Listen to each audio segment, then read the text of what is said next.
आज हम पढ़ेंगे प्रॉफिट और लॉस का अपना नेक्स्ट टाइप। ये हमारा कौन सा टाइप है जिसमें कोई ए रुपए में बी चीज खरीद कर बी रुपए में ए चीज को बेच दिया जाए। जैसे 10 रुपए में 15 खिलौने खरीद कर 15 रुपए में 10 खिलौने बेच दिए जाए। ये वाला टाइप हम कैसे पहचानेंगे कि हमारा कौन सा टाइप है? जो यहाँ पे 10 रुपए होंगे वो यहाँ पे आके 10 वस्तु बन जाएगी, और जो यहाँ 15 खिलौने होंगे वो नेक्स्ट लाइन में आके 15 रुपए बन जाएगा। इस तरह हम इस वाले टाइप को पहचान लेंगे। ठीक है, जो यहाँ पे रुपया होगा वो यहाँ पे वस्तु बन जाएगा, और जो यहाँ पे वस्तु होगा वो यहाँ पे रुपया बन जाएगा। ये वाला हमारा टॉपिक है। अब हम देखते हैं कैसे इसे हम शॉर्ट ट्रिक से सॉल्व कर सकते हैं। जैसे सीता ने 10 रुपए में 15 खिलौने खरीद कर मतलब क्रय मूल्य 15 रुपए में 10 खिलौने बेच दिए। अब बेच दिए मतलब विक्रय मूल्य। सीता ने 10 रुपए में 15 खिलौने खरीदे और फिर क्या किया, ये 15 जो खिलौने थे वो यहाँ पे हमारा रुपए में बदल गया।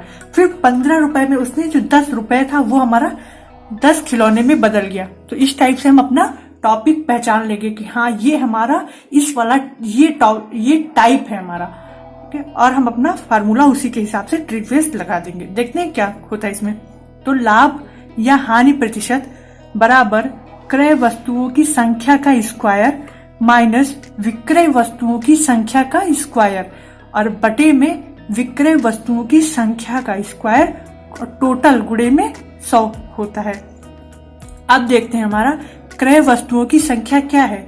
सीता ने 10 रुपए में 15 खिलौने खरीदकर, तो ये खरीदना मतलब क्रय मूल्य, तो ये 15 हमारा क्या हो गया, क्रय मूल्य हो गया।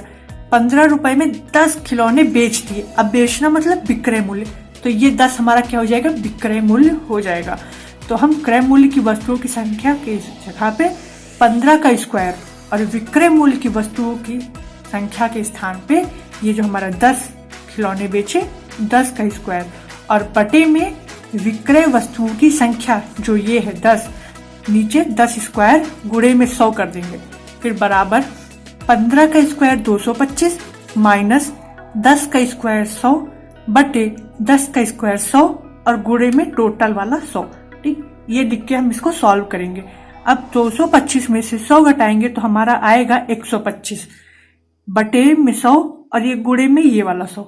इस 100 से ये 100 कट जाएगा, बचेगा हमारा कितना, 125%, और ये प्लस में है इसलिए हमको क्या होगा, लाभ।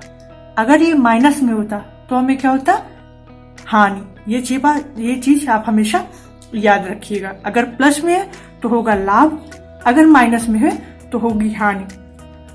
अगर खरीदी जा रही है तो होगा क्रय मूल्य, और बेची जा रही है तो होगा विक्रय मूल्य, और लागत भी क्रय मूल्य का ही एक रूप है, तो लागत भी क्रय मूल्य की जगह पे ही लिखा जाता है। तो इसका आंसर हमारा 125% लाभ आ गया। चलिए देखते हैं अपना नेक्स्ट क्वेश्चन। रीता ने 500 कॉपियां 20 रुपए में 15 के भाव से खरीदी। इस क्वेश्चन का मतलब क्या है, 20 रुपए में 15 के भाव से खरीदी का कहने का मतलब है कि 20 रुपए में 15 कॉपियां खरीदी और उन्हें 15 रुपए में 20 के भाव से बेच दी। बेचा कैसे, 15 रुपए में 20 बेच दिया। अब बोल रहा है कि इस सौदे में कितने % का लाभ या हानि होगा। तो सबसे पहले हमें जिस फॉर्मूले या ट्रिक से इसको सॉल्व करना रहता है उसको हम लिख लेते हैं। तो वो हमारा क्या है कि लाभ या हानि प्रतिशत, तो लाभ या हानि % बराबर क्रय वस्तुओं की संख्या का स्क्वायर माइनस विक्रय वस्तुओं की संख्या का स्क्वायर बटे में विक्रय वस्तुओं की संख्या का स्क्वायर गुणे में 100। अब हम देख लेते हैं कि हमारा क्रय मूल्य यहाँ पे क्या बन रहा है और विक्रय मूल्य हमारा क्या बन रहा है। तो सबसे पहले 20 रुपए में, इस 500 का कोई भी रोल नहीं है इस क्वेश्चन में, क्यों, इसने बस दे दिया है कि हाँ उसने 500 कॉपियां थी और उसको ऐसे ऐसे बेचा। तो 20 रुपए में 15 के भाव से खरीदी। कितने में, 20 रुपए में 15 के भाव से खरीदी, मतलब ये हमारा क्रय मूल्य हो जाएगा। तो 15 स्क्वायर माइनस 15 रुपए में 20 के भाव से बेची, जो यहाँ हमारा रुपया था वो यहाँ पे हमारा वस्तु बन गया, और जो हमारी यहाँ वस्तु थी वो हमारा यहाँ रुपया बन गया। इस तरह आप पहचान सकते हैं कि ये हमारा कौन सा टाइप चल रहा है। तो ये हमारा 20 के भाव से बेची मतलब 20 का स्क्वायर बटे विक्रय वस्तुओं की संख्या 20 स्क्वायर गुणे 100। अब हम इसे सॉल्व कर लेते हैं। 15 का स्क्वायर 225 माइनस 20 का स्क्वायर 400 बटे 20 का स्क्वायर 400 गुणे में 100। 225 में से 400 घटाएंगे तो हमारे पास माइनस का 175 आएगा बट्टे में 400 गुणे में 100। इस 2 जीरो से ये 2 जीरो कट जाएगा, बचा कितना माइनस का 175 बटे का 4। अब ये पूरा नहीं कटेगा, ये फ्रैक्शन में आएगा। ठीक है, तो हम इसको फ्रैक्शन में चेंज कर लेते हैं। फ्रैक्शन में कैसे चेंज करते हैं उसके लिए आप मैथ का फर्स्ट वीडियो जाके देखिए, उसमें मैंने बताया कि आप फ्रैक्शन में चेंज करके कैसे लिख सकते हैं। तो ये हमारा आएगा 43 सही 3/4% और ये माइनस का था तो ये हमारी हानि हो जाएगी। इस पे अगर प्लस का होता तो लाभ होता, लेकिन ये माइनस का है इसलिए हो रहा है हानि। तो ये इसका आंसर निकल के आ जाएगा। इस तरह आप इस क्वेश्चन को अच्छे से सॉल्व कर सकते हैं। चलिए देखते हैं अपना नेक्स्ट क्वेश्चन। 10 रुपए में 12 की दर से पेंसिलें खरीद कर 12 रुपए में 10 की दर से बेची जाए तो लाभ या हानि प्रतिशत बताइए। देखिए यहाँ जो हमारा रुपया था वो यहाँ पे आके वस्तु बन गया, जो हमारा यहाँ वस्तु था वो यहाँ पे आके हमारा रुपया बन गया। तो हाँ ये सही है, इसमें हमारी वही ट्रिक लगेगी। मैं इसको आपको लिख के भी दिखाई दे रही हूँ, अगर आप चाहें तो इसे बिना लिखे डायरेक्ट सॉल्व कर सकते हैं। तो हमारा क्या लाभ या हानि परसेंट बराबर क्रय वस्तुओं की संख्या का स्क्वायर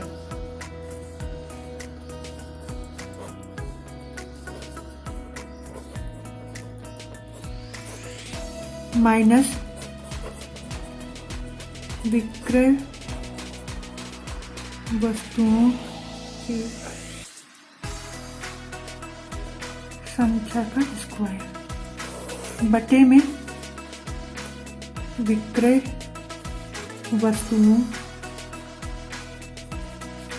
की संख्या का स्क्वायर और टोटल में गुणे 100।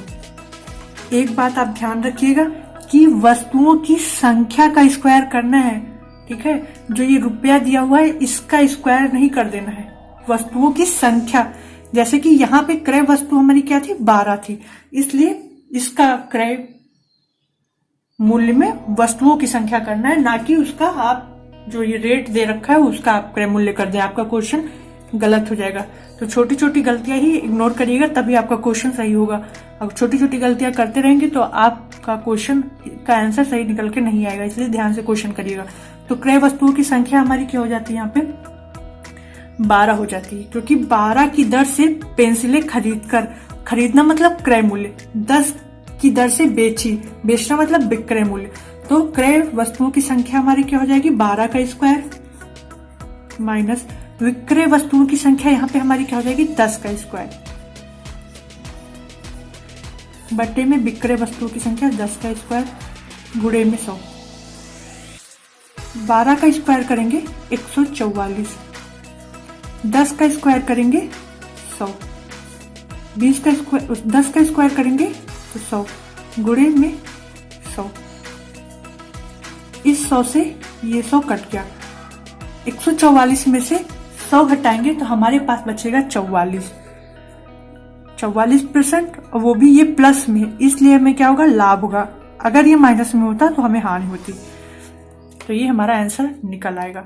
अगर आपको स्क्वायर करना नहीं आ रहा है तो मैं आपको बता दे रही हूँ कि स्क्वायर का मतलब होता है किसी चीज को 2 बार गुणा करना। जैसे 12 का स्क्वायर करना है तो आप 12 को 2 बार गुणा करिए।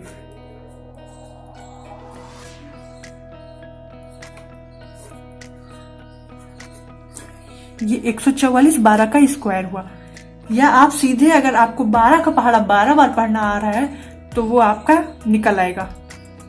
जैसे 10 का स्क्वायर करना है तो 10 का पहाड़ा आप 10 बार पढ़िए, 10 दहम्मा 100, तो ये इसका स्क्वायर निकलता है। तो अगर आपको किसी भी संख्या का स्क्वायर निकालना है तो आप उसको 2 बार गुणा कर दीजिए, आपका स्क्वायर निकल आएगा। चलिए देखते हैं अपना नेक्स्ट क्वेश्चन।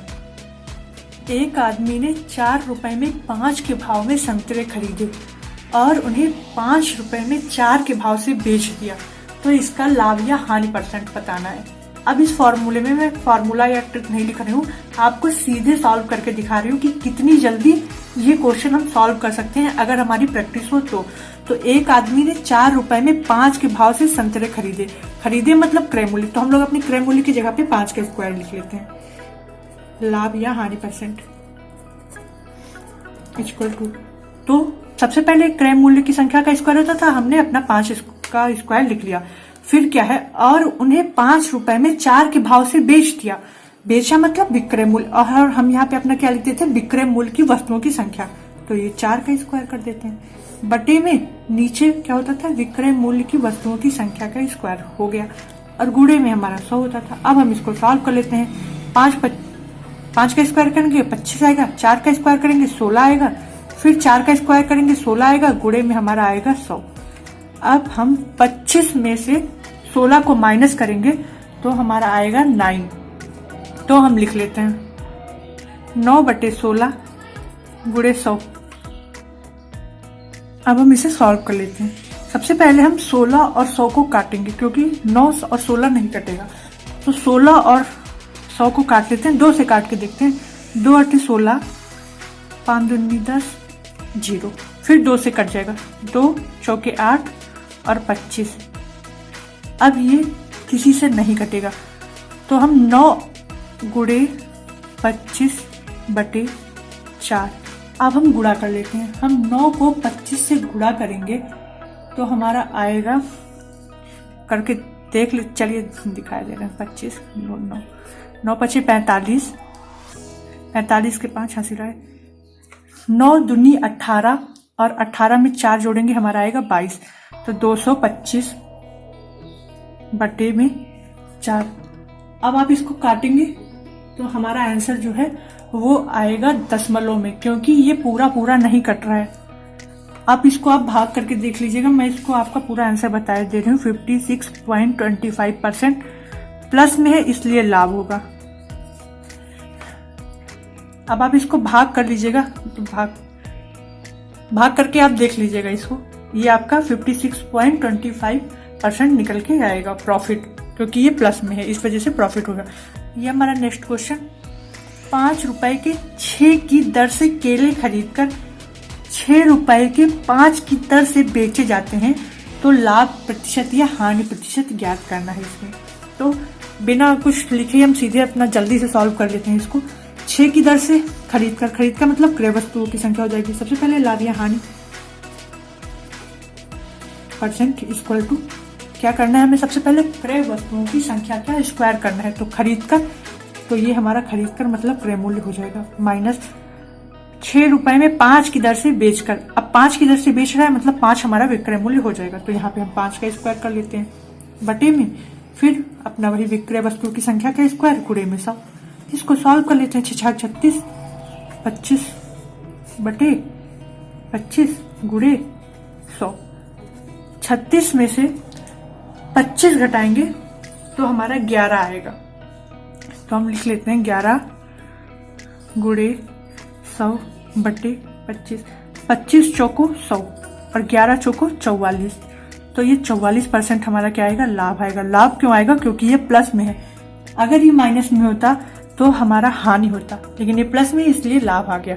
तो अगर आपको ये वाला टाइप मिल रहा है, ठीक है, कि A रुपए में B वस्तुएं खरीद कर फिर B रुपए में A वस्तुएं बेच दी जाती हैं, ये हमारा जब सेम होता है, यहाँ पे जो यहाँ पे हमारा रुपया होता है वो यहाँ पे आके हमारा वस्तु बन जाता है, और जो यहाँ हमारा वस्तु होता है वो यहाँ आके हमारा रुपया बन जाता है। तो उसमें आप सीधे अपना फॉर्मूला लगा सकते हैं। क्रय मूल्य का स्क्वायर करिए, फिर माइनस विक्रय वस्तुओं की जो संख्या थी उसका स्क्वायर करिए, और बटे में फिर विक्रय वस्तुओं की संख्या का स्क्वायर करिए और गुणे में 100 करिए, आपका तुरंत आंसर निकल कर आ जाएगा। बहुत आराम से इसमें कर सकते हैं। इसका नेक्स्ट टॉपिक हमारा होगा जब कोई वस्तु ए और बी रुपए में खरीद कर सी और डी रुपए में बेच दी जाए। तो वो वाला टॉपिक हम कैसे लगाएंगे अपने नेक्स्ट लेक्चर में हम पढ़ेंगे।